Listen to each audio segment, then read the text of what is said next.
Hello guys, hello. This is for Capricorn. Capricorn, welcome dito sa aking channel, Kapalaran 888. Welcome. Alamin natin Capricorn kung anong messages, vibration, gabay, energy para sa inyong lahat. So this is money, career, financial reading for the month of April. So Capricorn, please comment down below if you resonated. Okay, first card natin is 3 of Wands. Next is 7 of Cups. Queen of Cups. 3 of Swords. And then Ace of Pentacles. Sa ilalim mo dito, you have regrets. And you need patience. Okay. Makakaloka ka. Okay. Sinasabi ng bara sa'yo dito na mayroon kang ginawa na decision making for the past 5 weeks or 5 months, 5 years, parang ganon, na posibleng pinagsisisihan mo sa ngayon. Isang napakabilis na desisyon, yung pagiging aggressive mo, impulsive mo, ay pinagsisisihan mo siya sa ngayon. Nakikita ko sa'yo dito na medyo close-minded ka sa ngayon. Parang medyo nababalutan ka ng negativity, okay? Sa pera, nakikita ko sa'yo dito na nag-aantay ka. You're waiting for an opportunity or for a lump sum of money.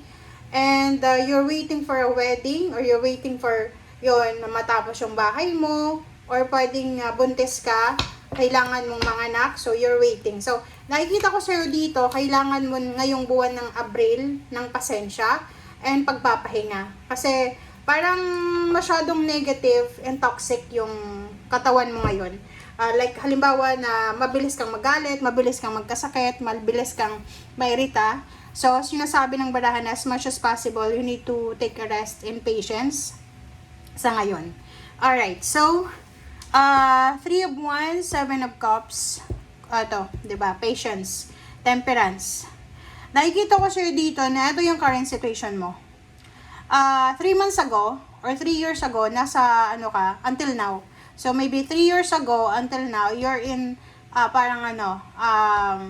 painful na journey about sa finances. Nakikita ko sa'yo dito na you're waiting. You're waiting for this opportunity. You're waiting for a job offer. You're waiting for a financial help. You're waiting for a promotion. Capricorn, you're waiting for new beginnings. Nakikita ko sa'yo dito na sobra-sobra kang anong tawag dito, sobra-sobra kang disappointed, okay? This one is disappointments. You're disappointed kasi you're expecting bigger much bigger pa sa nangyayari sa ngayon. Disappointed ka kasi akala mo makukuha mo siya. It's either job or business or lump sum of money. Sinasabi ng bara sa'yo dito na you are disappointed also kasi parang feeling mo ang ikli ng ng distansya mo sa success, parang ganun, or ang layo.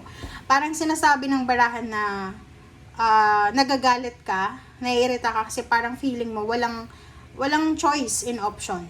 Okay? Walang choice in option. So, sinasabi sa'yo dito ng Queen of Cups na kailangan mo daw na ngayong Abril na kumalma.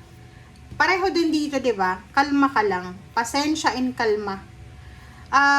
Sobra-sobra yung pangarap mo. Isa ka sa mga zodiac sign maliban sa fire sign na sobrang napakataas ang pangarap nyo. Mataas din yung pride mo So, dito sa barahang to, lalo na sa pera, babaan mo yung pride mo. Okay? Temperance and pride. Okay? Maglalaban-laban yan. Okay, so yun. So, let's clarify, Capricorn.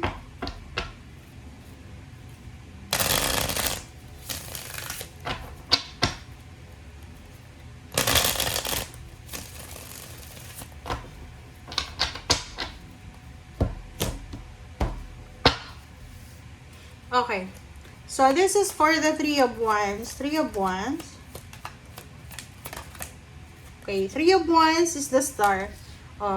Parang ang nakikita natin dito, isa sa mga rason kung bakit nagagalit ka, naiirita ka, you're broken-hearted, it's because parang ang pakiramdam mo, ang tagal mangyari ng pangarap mo Your dream house, your dream career, dream travel, parang ganon. So, parang feeling mo, imposible. Diba? Parang yung kanta, imposible. Parang ganon. Okay, so sinasabi sa'yo dito, Capricorn, na kalma lang. Okay, kumalma ka. Masyado kang nai-stress, masyado kang nagkaka-anxiety, masyado kang parang anong tawag dito, yung hindi ka mapakali. Okay? Aligaga, parang ganon. Let's check para sa Seven of Cups.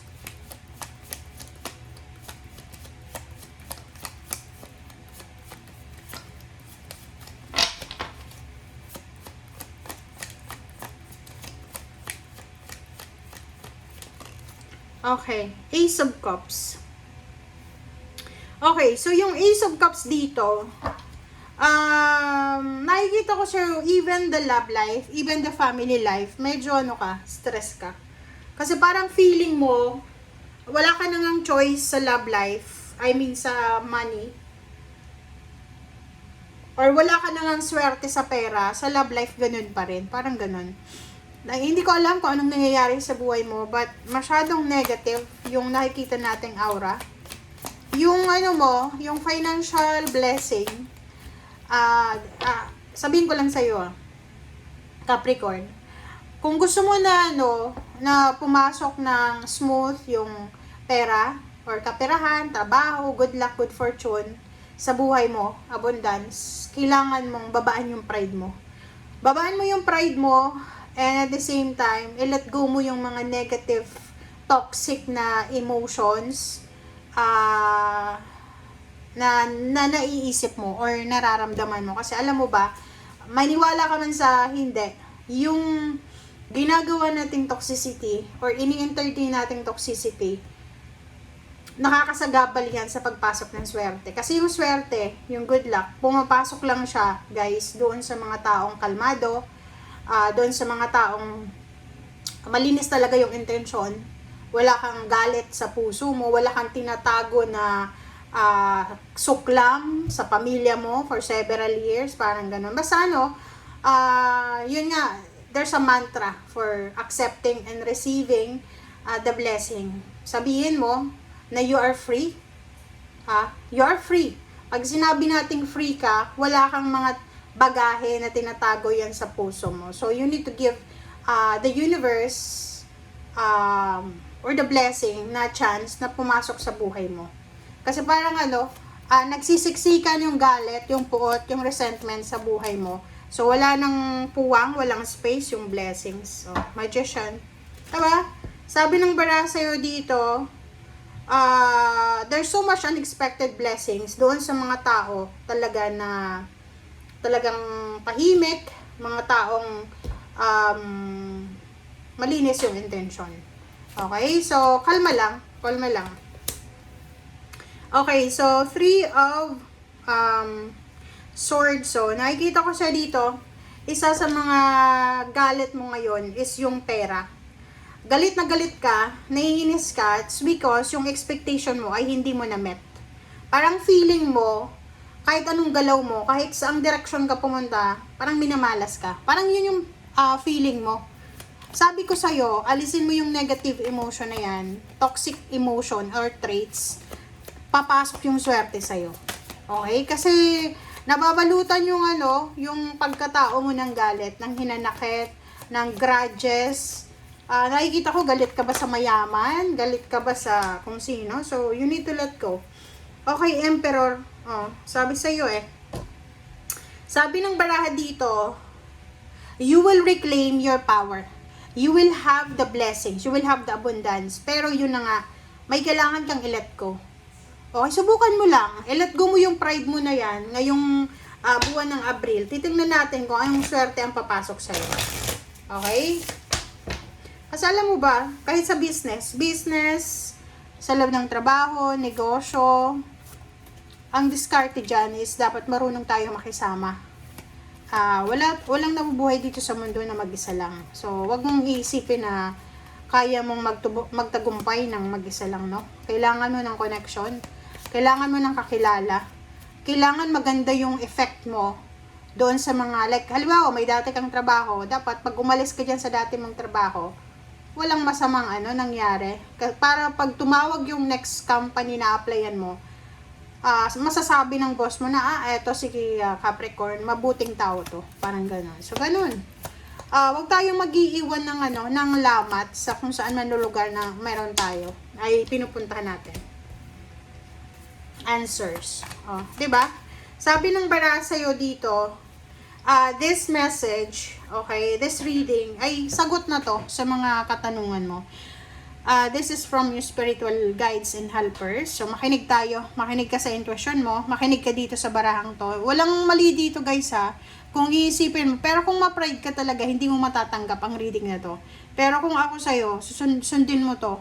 Alisin mo yung mga, mga hinanakit galit mo dyan sa puso mo. Para meron ng, space, yung blessings na makapasok. Kasi the more you reserve or preserve hatred sa puso mo, the more na, like, parang ganito lang yun, like, for example, eto ka, diba, eto ka, itong buong card, tapos, ka na, full pa ka na ng stress, ng anxiety, hindi na talaga papasok sa yung swerte, lilis yan, diba, maghahanap yan ng ibang lugar, parang ganun lang yan, okay?